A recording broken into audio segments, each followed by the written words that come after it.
একজনকে ঠকিয়ে আজ যে আপনার কাছে এসেছে, কাল সে আপনাকে ঠকিয়ে অন্য আরেকজনের কাছে যাবে। এটাই স্বাভাবিক চিত্র।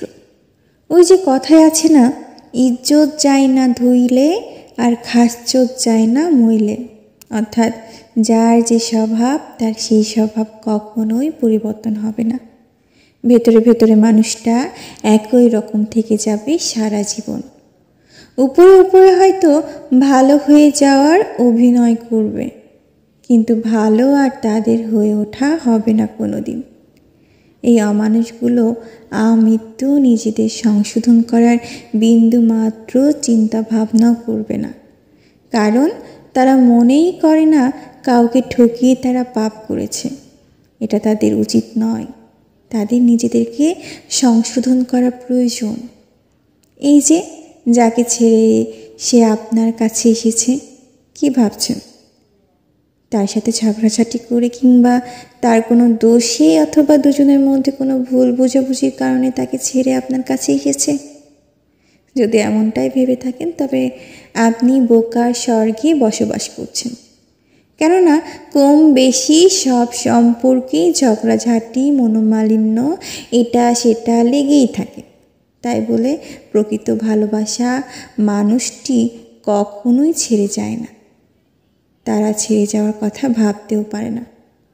এসব সামান্য বিষয়গুলোকে কেন্দ্র করে ছেড়ে যায় আসলে তারা প্রকৃত ভালোবাসা উপলব্ধি করতে পারেনি। যারা ছেড়ে যায় আসলে তারা যাদের স্বভাবটাই নিত্য নতুন ডালে গিয়ে বসা। প্রকৃত ভালোবাসার মানুষগুলো থেকে যাওয়ার জন্য আপ্রাণ চেষ্টা করে, ছেড়ে যাওয়ার জন্য কখনোই অজুহাত দাঁড় করায় না। এই ধরনের মানুষ রূপী অমানুষগুলো কখনোই কারো জীবনে পুরোপুরিভাবে থেকে যেতে আসে না। সাবান, শ্যাম্পু কিংবা যে কোনো খাবার দাবারের প্যাকেটে যেমন এক্সপায়ার ডেট দেওয়া থাকে, এই অমানুষগুলো আপনার জীবনে তেমনভাবেই জড়িয়ে থাকে। একজনের প্রতি মোহ কেটে যাওয়ার পর আপনার কাছে এসেছে। আপনার প্রতিও যেদিন তার মোহ কেটে যাবে সেদিন সে নতুন ঠিকানা খুঁজবে। মোদ্দা কথা হচ্ছে, ঠকানো যাদের স্বভাব, এক ডালে বসে থাকা তাদের কাম্য নয়। মানুষের মুখোশ পরে থাকা এসব অমানুষগুলো থেকে সাবধানে থাকুন। জীবনে এমন অমানুষগুলো কখনোই আসার সুযোগ দিবেন না।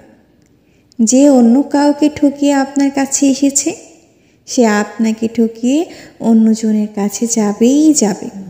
এর অন্যথা কিচ্ছু হবে না। বিশ্বাস করুন, এর অন্যথা কিচ্ছু হবে না। ঠকানো যাদের স্বভাব, কোনো দিন পূরণ হবে না তাদের প্রিয়জনের অভাব।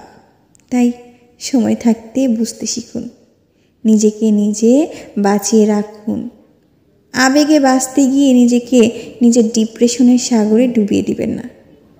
দরকার প্রয়োজনে একা থাকুন, তবুও এই অমানুষগুলোর সাথে জীবনের পথটা হাঁটতে যাবেন না। মনে রাখবেন, ঠকবাজের সাথে একসাথে থাকার চেয়ে জীবনে একা থাকাই শ্রেয়।